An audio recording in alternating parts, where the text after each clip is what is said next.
Hello everyone, you are watching Eagle News, Washington, D.C. I am Eliza Gonzalez Manglekmont. In today's special episode, we will bring you stories from across the nation on issues surrounding newly sworn-in U.S. President Donald J. Trump.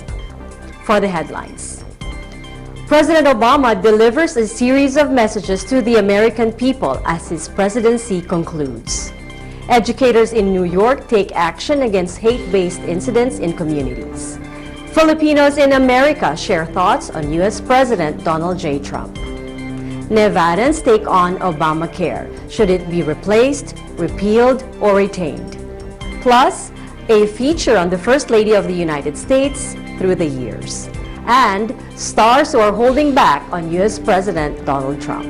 Now for the details. U.S. President Barack Obama's term in office ended Thursday. Days leading to his successor, President Donald J. Trump's inauguration, the outgoing commander-in-chief delivered a series of messages to the American people. His message: this is not a period, but a comma. Take a look. At a time when we turn the page on one year and look ahead to the future.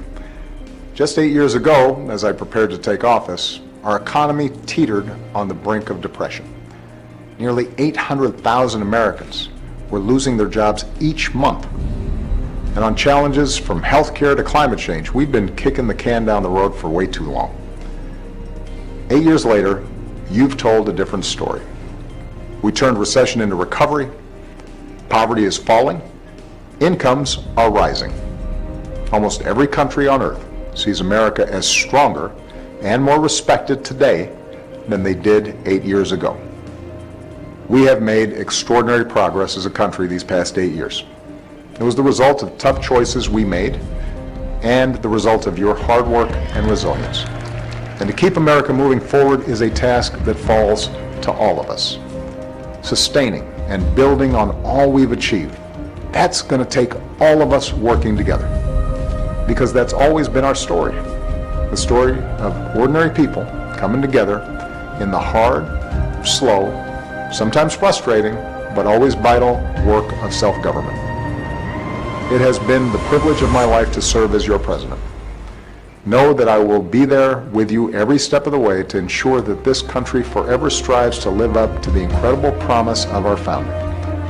That all of us are created equal, and all of us deserve every chance to live out our dreams.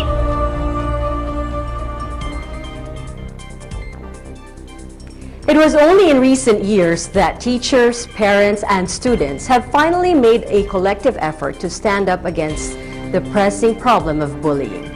Although the problem of bullying has been exposed and publicly addressed in recent years, many wonder if there has been a big drop in bullying incidents or a change of attitude of students when it comes to this problem. In the recent months following the presidential election season, reports of hate-based incidents have escalated across the nation, in communities, at the workplace, on the streets, even in schools, where children are supposed to feel safest next to their home. What have our schools done in order to address this? Have these recent hate-based incidents created an atmosphere that has empowered bullies again and set back what the anti-bullying campaigns have accomplished? What role do our educators play in making the students feel safe in the schools, especially those who might be prone to bullying because of the color of their skin, their gender, physical appearance, and/or socioeconomic backgrounds? EBC New York Bureau has the answers. Take a look.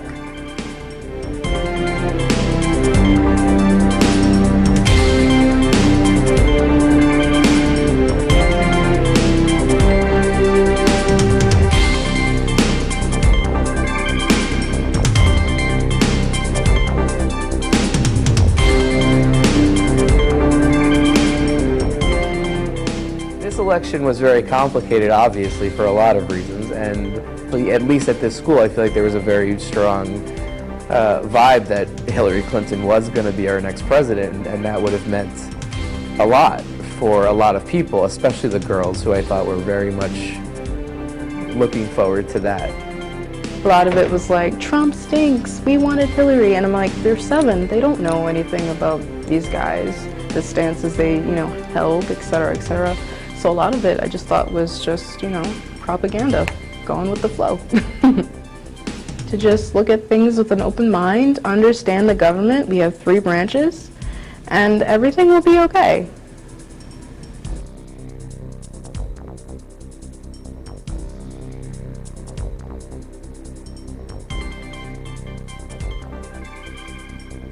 Bullying is difficult, and I believe it's absolutely unavoidable. As much as, people try to prevent bullying, bullying will still occur. I think part of it is just being, human nature. And I think it's just an insecurity that a lot of people have, that they decide to take out their frustrations on others. Bullying has been an ongoing problem in recent years, because of what goes on in politics, to teach the kids to just have those core values to help prevent bullying. There was an incident where a child drew a swastika on the girls' bathroom wall, and it was terrifying. It was scary. The kids were scared. They didn't know what to do. So in instances like that, what we try to do is talk to the kids and have them share their feelings. All I can do, and I think all we can do, is really teach them how to understand what a reliable source is, what empathy is. We can't process everything. We need to know who owns what, whose motive is what, and as long as they have these abilities to sort of research things themselves, that's all we can really do, and that's what my job is. But empathy is huge, just so they can at least think about what it feels like to be on the other side. I'm going to go over the types of news that exist, so we're going to go over what sponsored content is, what complete fake news, yellow journalism, satires. It's really looking at all the different types and then at least arming them with the information that hopefully they can understand the subtle differences between all of them. We're all processing this. We don't necessarily know the answers, and we have to figure it out together.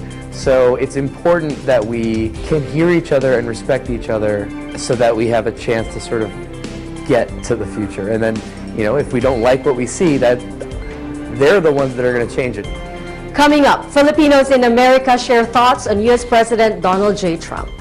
Nevadans' take on Obamacare. Should it be repealed, replaced, or retained? Plus, a feature on the First Ladies of the United States through the years. And stars who are holding back on U.S. President Donald Trump. Eagle News, Washington, D.C. will be back shortly.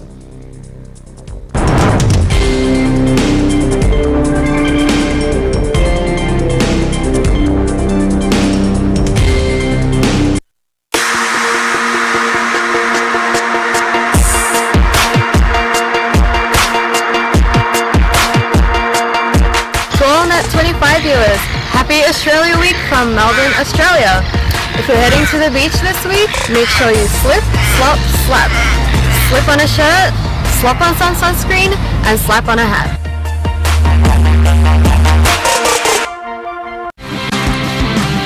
Hi everyone! Ako si CJ. Ako si Jen. Manood kayo ng Tribe tuwing linggo 5 to 5:30 p.m. dito lang sa Net25!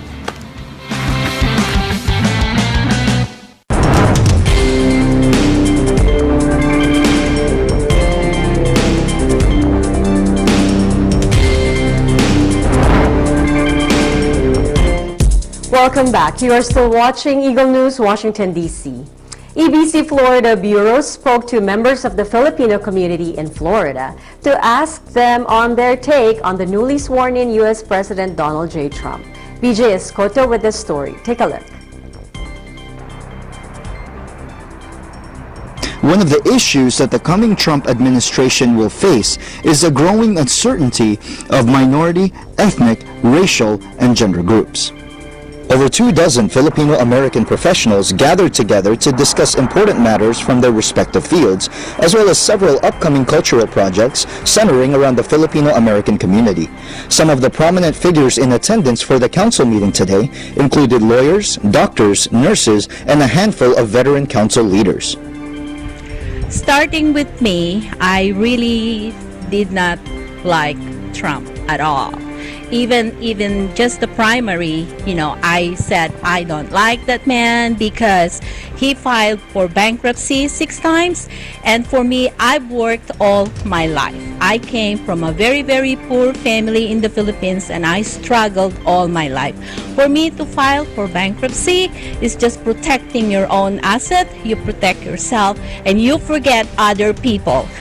I voted for Hillary Clinton, but the people have spoken, so we should wait and see what President-elect Trump will do for the next 4 years. Well, I don't agree with Mr. Trump. I don't think that he is competent to lead this nation. I'm very fearful of him. I think he's going to be a detriment to the United States because he doesn't know what he's doing. I'm kind of scared with international relations because from what I've heard is he's not going to get too caught up in the politics of international, relations. He's going to let his vice or some type of secretary, I forget which one it is, but at least that's just what I've heard, he's going to let that guy do it. I don't think he's going to follow through because he's already gone back on policies that he's campaigned for, so I wouldn't be surprised if he didn't. For the economy, I just hope that tax will go low. That's it. The thing that I like about Trump's policies is basically, from what I've heard, the health benefits that I'm for, but immigration-wise, I think it's too steep for me. So I think the U.S. should be more open. With some of the election dynamics that were going on, where there might have been some things related to the Philippines and what have you, I think that overall Donald Trump is a friend to the Philippines. I know he had a Trump project in Manila, so if he's had issues with the Philippines and Manila, then he's setting up shop in the wrong place. Now granted, he's supposed to divest from all of his business practices and run the nation, but the thing is I think we're going to be fine. Every 4 years, you're always going to have a nominee, somebody that gets elected, and there's always going to be somebody ticked off at the other side of the aisle. The Inauguration Day ceremony is expected to draw a great number of supporters and protesters. The Inauguration Ball itself has already experienced controversy due to performers pulling out or refusing to perform. Among those who are confirmed to perform are the Mormon Tabernacle Choir and Jackie Evancho, a young opera singer. One of the issues that the coming Trump administration will face is the growing uncertainty of minority, ethnic, racial, and gender groups. With only days away for President-elect Donald Trump's inauguration, many members of the Filipino community in the United States still question his leadership capabilities and political stance. Regardless of their varying opinions, many, if not all, of the Filipino community agree on one thing: that they will support Trump and wish for his success during his presidency. Reporting for Eagle News, I am BJ Escoto, and I am one with 25. Thank you, BJ Escoto of EBC Florida. One of the things that have been in the forefront of President Trump's campaign rhetoric is to repeal and replace Obamacare. But what would be in store for the millions of Americans benefiting from this healthcare program? Is there a suitable and viable healthcare program that would be able to replace Obamacare in a timely manner? Julian Docena of our Las Vegas Bureau with the story. History was made when President Barack Obama signed into law the Patient Protection and Affordable Care Act. But the road to passing the law was not an easy one to take. And when it was passed, there were still twists and turns on its path to success. So was it actually successful? We can't help but hear these days the plans of President-elect Donald Trump to repeal and replace it as soon as possible. Some Americans couldn't be more excited, while others are feeling more anxious, wondering what's going to happen next. Let's hear what some of them have to say. I feel bad that that's the first executive order that he's gonna try to do, because Obamacare, or otherwise known or officially known as Affordable Care Act, has brought a lot of benefits to Americans. I feel like it's just great the way it is. It works the way it is, and I think it shouldn't change. And if there are changes made to it, I would like to know about it. There's not really too much better that he could do to improve it, at this point. I think they're just going to label it, something the Republicans did and get rid of what the Democrats did. And I'm not even a Democrat. I'm pretty neutral in the mix, and that's me saying that. So, yeah, I definitely believe that. I don't have any good thoughts about it. I think it all went wrong. As we can see, there are people who feel troubled about the next steps if President-elect Donald Trump is successful in repealing what we more commonly know as Obamacare. And if you're not yet too familiar with what Obamacare is, Dr. Ferdinand Tan told us all about it. More Americans now are insured compared to before Obamacare was implemented. The rates of the healthcare rising costs have been slowed down since Obamacare was implemented. The other benefits of the Obamacare is that there is no more pre-existing conditions. Before, you're going to be excluded by the insurance company if you have medical conditions that they would seem like very costly for them. And then it also extended coverage for those dependents, like if you're 26 years old, you're already in the college, you're still included on the dependents of your parents. And then there's also removal of the annual or lifetime maximum benefits. Before, the insurance company will not be spending more than $1 million for your lifetime. Now those are already excluded or removed.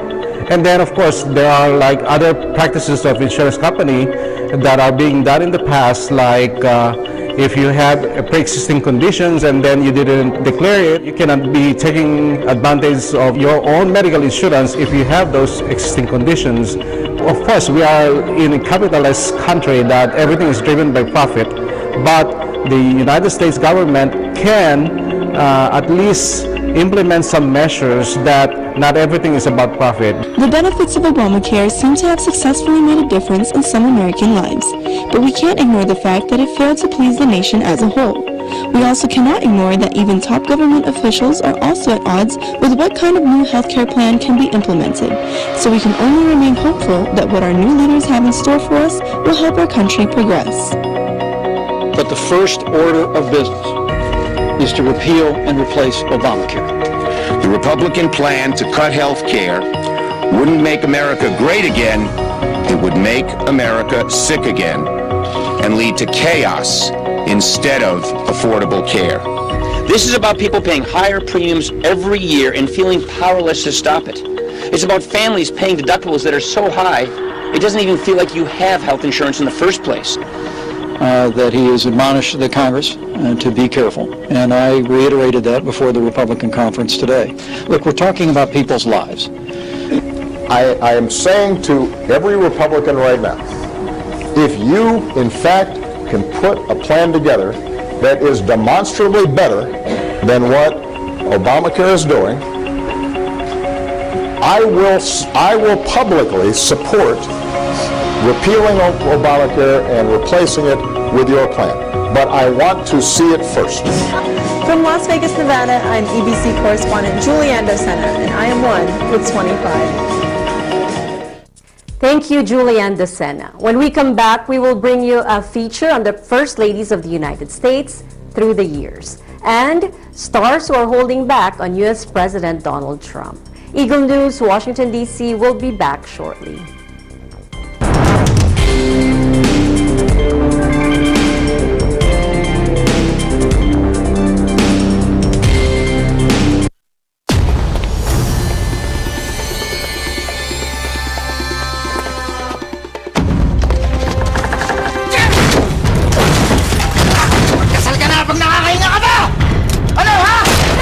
Paano kung hindi na palalaro ang karahasan sa mga nanonood na kabataan? Sige! Warta! O buhay niya! Kaya kaagapay ninyo ang MTRCB rating bilang gabay.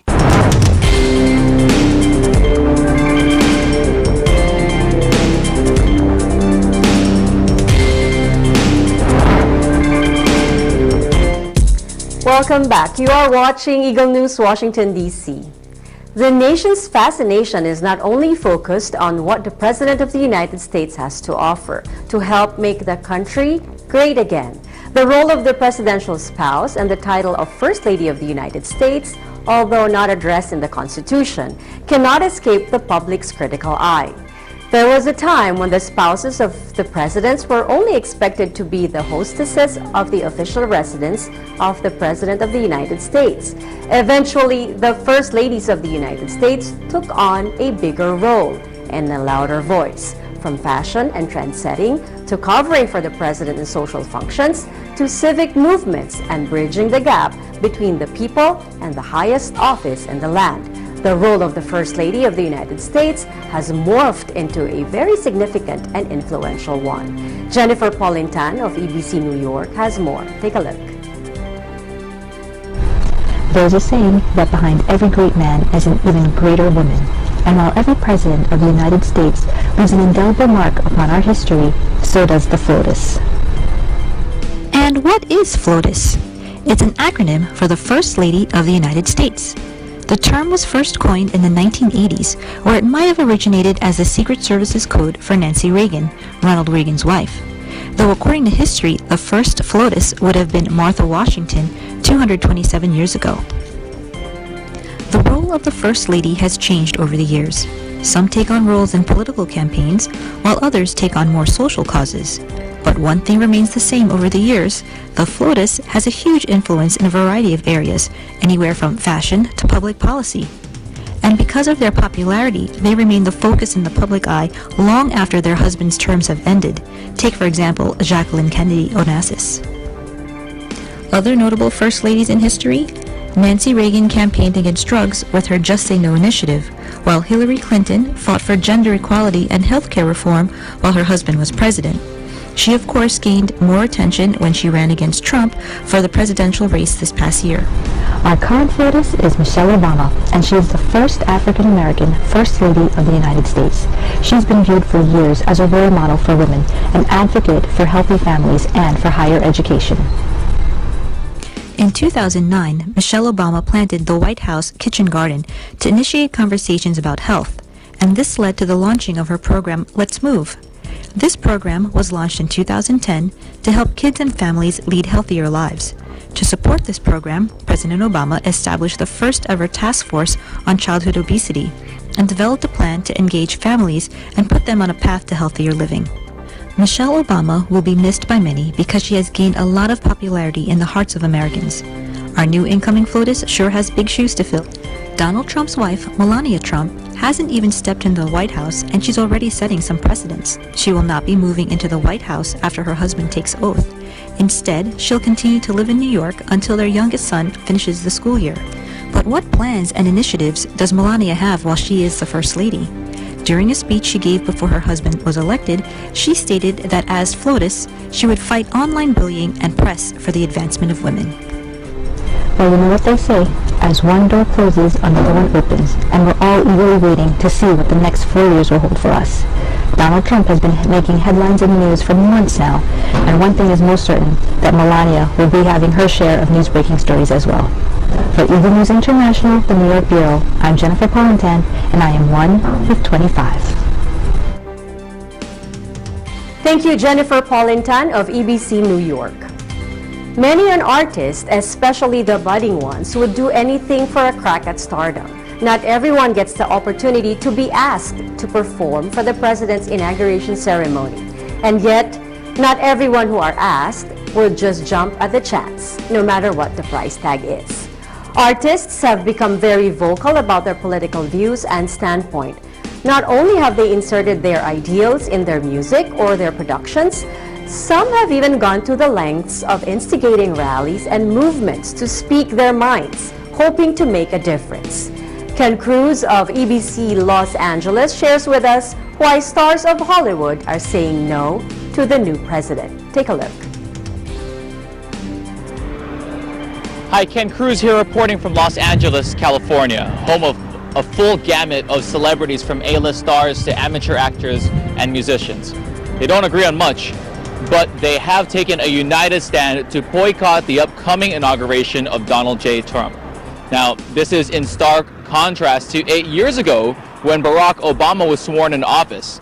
Tickets were very hard to come by as his inauguration was filled with the who's who of A-list celebrities like Beyonce, Bon Jovi, John Legend, U2, just some of the big stars that came out to his big day. Now, the boycott isn't necessarily just something that the Democrats put together, because when George W. Bush was sworn into office, there were big stars that performed for him. Ricky Martin, Destiny's Child, Jessica Simpson. Now, the list of those that are confirmed to perform for Trump's inauguration are Toby Keith, Three Doors Down, and the Rockettes. Question is, where will these celebrities be? Well, one thing that they're going to be doing is a telecast, a telethon that day on the same time as the inauguration for the American Civil Liberties Union. Also, the day after, A-listers like Scarlett Johansson, Katy Perry, Cher will be taking part in a women's march on Washington after the inauguration. Now, America is known for following the example of their idols. Will they follow suit to these celebrities? Time will tell. Till next time, I'm Ken Cruz, EBC LA correspondent, and I am 1 with 25. Thank you, Ken Cruz. That is today's Eagle News, Washington, D.C. Join us tomorrow as we bring you protests that filled the streets across the U.S. after President Donald J. Trump was sworn into office. I am Eliza Gonzalez Manglik Mott, and I'm always 1 with 25.